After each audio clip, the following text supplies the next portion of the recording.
বাংলাদেশকে 50 লাখ ইউরো অনুদান দিচ্ছে ইউরোপীয় ইউনিয়ন ইইউ। বাংলাদেশি মুদ্রায় এর অর্থের পরিমাণ 59 কোটি টাকা।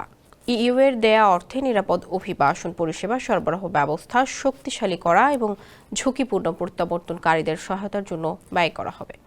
বুধবার ইআরডি থেকে পাঠানো এক প্রেসে বিজ্ঞপ্তিতে এ তথ্য জানানো হয়। অর্থনৈতিক সম্পর্ক বিভাগের সচিব মোহাম্মদ শাহরিয়ার কাদের সিদ্দিকী এবং আইওএম বাংলাদেশের মিশন প্রধান ন্যান্স বোনো চুক্তিতে স্বাক্ষর করেন। Strengthening service delivery system for improve migration management and sustainable reintegration প্রকল্পের আওতায় অনুমোদন দেবে ইইউ। অর্থনৈতিক সম্পর্ক বিভাগ ও আন্তর্জাতিক অভিবাসন সংস্কার আইওএম এর মধ্যে অনুদান চুক্তি সই হয়েছে। চুক্তিটি ইউরোপীয় ইউনিয়নের তহবিল সহায়তায় আন্তর্জাতিক অভিবাসন সংস্কার 4 বছর মেয়াদী প্রকল্প বাস্তবায়নে অবদান রাখবে। স্যান্ডেলিনা সো, রূপচর্চায় আভিজাত্য।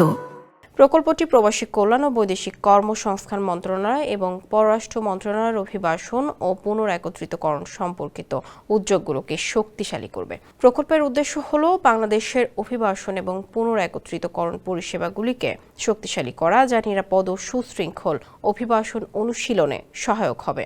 অভিবাসী এবং প্রত্যাবর্তনকারীদের টেকসই পুনরায়ত্রিকরণ নিশ্চিত করা হবে।